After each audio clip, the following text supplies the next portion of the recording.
Yeah, well, I was born in a city called Cucuta, which is in the border between Venezuela and Colombia. And well, I used to be a journalist.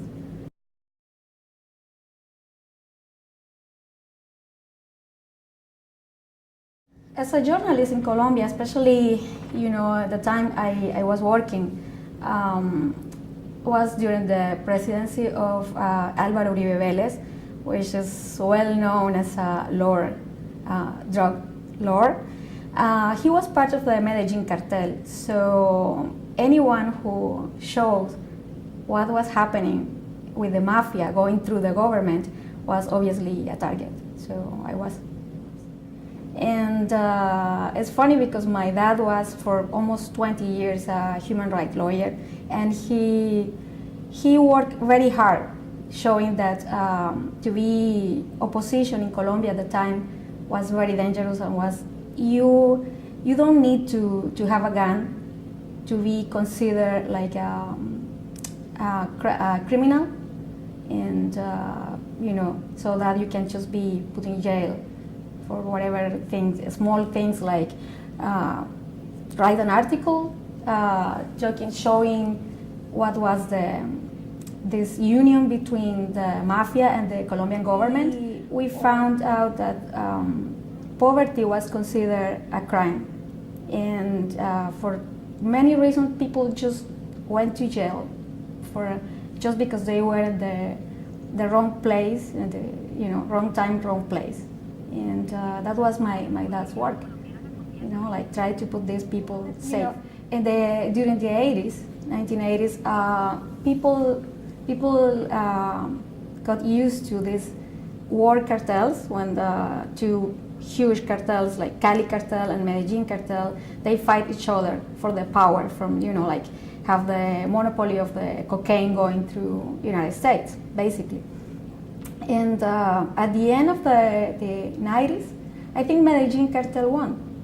And that was so clear when somebody who used to be part of the Medellin cartel became a president. Well, we were target for years. I remember when I was 9 years old, I got my first phone call, like, I will kill you, and your fucking father, and your father is a dog who loves guerrilla members or whatever. I was 9 years old, and I remember that that was like the alarm that I needed to become an adult.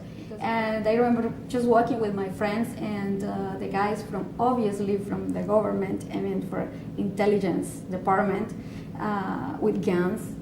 And they used to just like call me and, hey Alex, and show me the gun.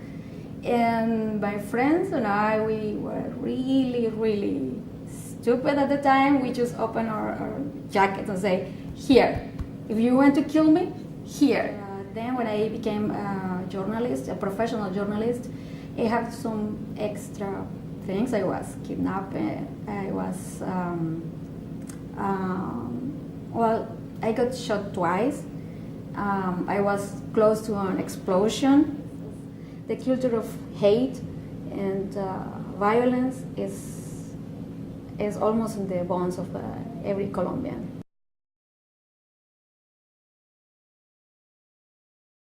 In my case, I had the experience to be tortured by the Administration Department of Security in Colombia, which is an institute that is not working anymore. They depend directly from the Colombian president, and they used to be, how can I put this easy? They went like, they were like Gestapo in Nazi time. So they have like routines for torture. In my case, for example, during 6 days, I was tortured in a military base and in the office, in the building of the Department of Administration of Security. I was pregnant. I was 2 months pregnant at the time, and I got they hit me several times. They put me in a confination cell, which is the kind they use for violent people, like some intoxicated prisoners or whatever, which is really, really small. It's like 2 meters, 2 square meters, and it's hermetic. I mean, the door is just like a refrigerator door, and they put me there for almost 5 days without sunlight. Also, they took they stopped my sleep for with constant interrogations, like crazy interrogations, like go all over the same questions 1 and 2 and 3 times and 4 times and different hours, like 1 o'clock in the morning, 3 o'clock. They put me a plastic bag in my head, trying to stop my breathing, for like, I don't know how long was that, but it was it was ugly. Then also I got some marks because they put some cigarettes in my skin, different parts of my body. They hit my palms several times, and they took me in a bench. They just tie me in a bench, and they hit me like all my body, like for a period of like maybe 20 minutes or something like that. Also, they tried to rape me, like raped me like twice. That wasn't easy. So I think, they stopped that kind of torture when the director of intelligence told them, like, you know what, her father is a motherfucker human rights lawyer, so be careful, because if we don't kill her, we have to present her in the media. So when I was doing an interview in a small village close to my hometown, and I just arrived, and I was maybe the first one there at the corner when a bus with full of people from the village, like seniors, women, kids were in the bus, and the army just go around and start shooting them.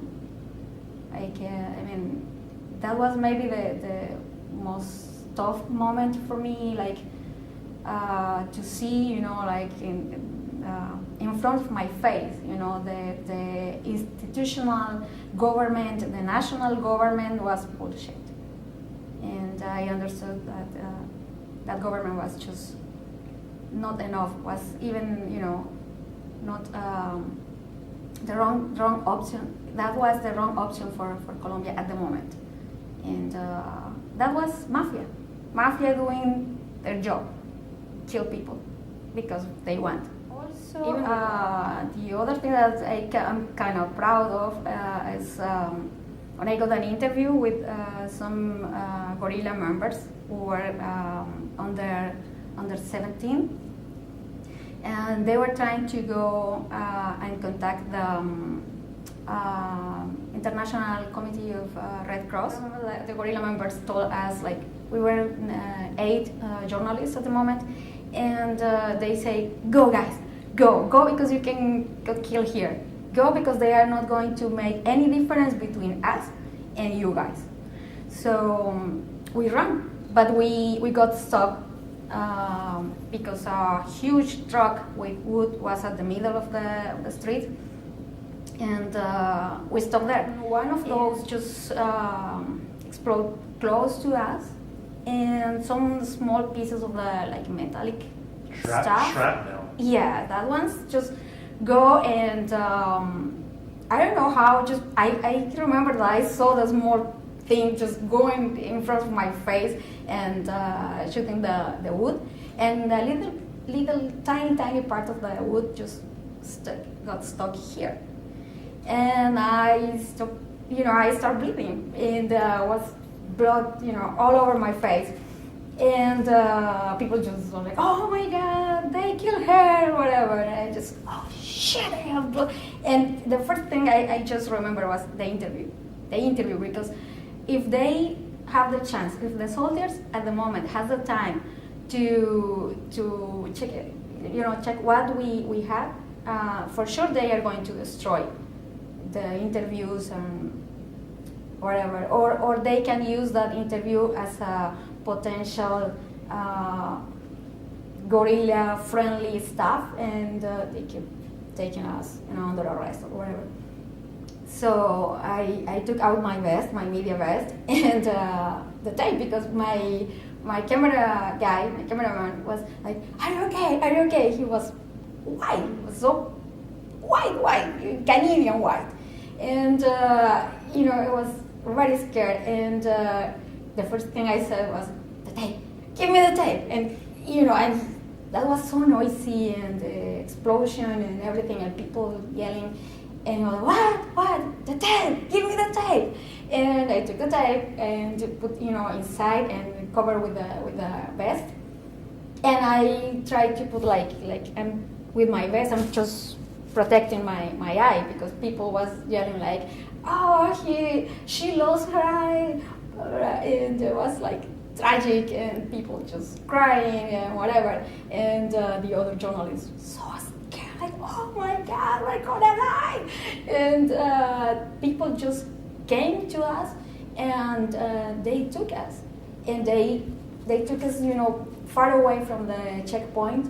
And that way we saved the interview, we saved the day, Yeah. And that was something that I felt kind of proud.